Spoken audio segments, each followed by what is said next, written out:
Hello and welcome back to Lizard&Hook. I'm Lizzie, the crochet designer here, and today I will be showing you how to make onion skin dyes out of both red and yellow onions and a mixed pot at the end. I'm going to use a few different types of materials so that we can experiment on how the dye behaves depending on the material that we use. Today I'll only be using natural fibers, so animal fibers and plant fibers, nothing man-made. I didn't use a mordant for my dye today. It is not strictly necessary to use a mordant for onion skin dyeing. If you would like to use a mordant, please feel free to. You can buy it from the craft supply store, or you can get wool that already has a pre-mordant treatment on it before you dye it. But for me today, I just used plain yarn, and I will put up on the screen all of the different types of yarns that I used here so that you can see at the end the before and after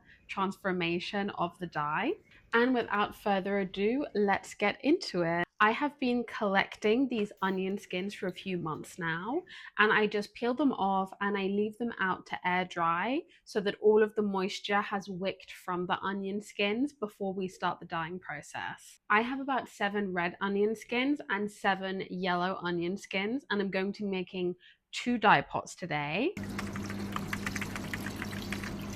Pour 2.5 liters of water into a pot and bring the water to boil. When it's boiled, turn it down to a simmer and add your onion skins in for about an hour and a half. You can leave your onion skins in for longer if you would like a deeper color, but for me, I just wanted to experiment, so I went for 1.5 hours today. When you are happy with the color of your dye, take your onion skins out and turn the heat off. My red onion skins turned the water a dark amber red color, whilst the yellow skins came out slightly lighter with more of a golden hue.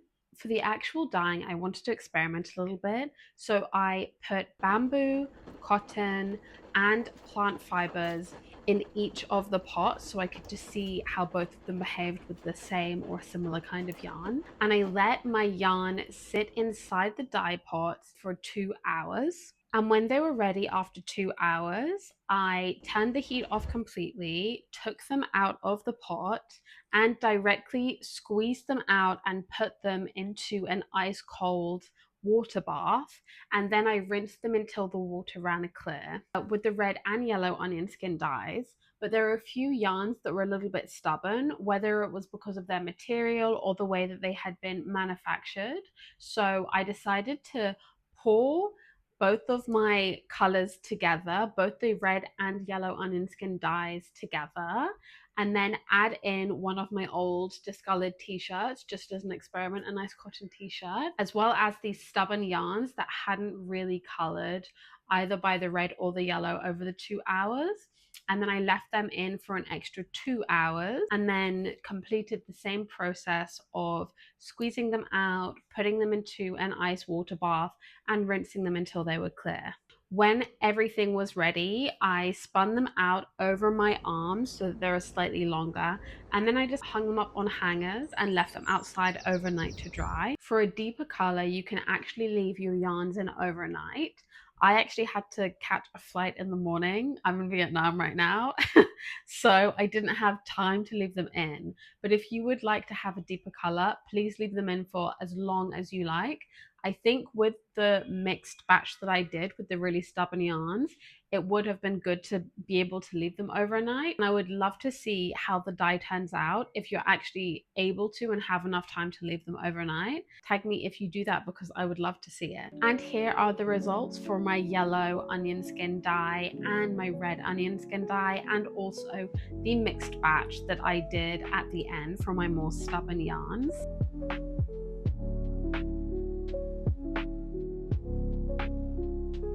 I personally like the way the merino and silk yarn and also the pure new wool yarn turned out. One of them was with the red onion skin and one of them was with the yellow onion skin, but I just think the materials were so porous, they just kind of soaked everything up, and the colors are so pretty. I literally cannot wait to make something with them. So I will show you when I do. But which do you like best? Let me know if you use this tutorial to make any onion skin dye for yourself.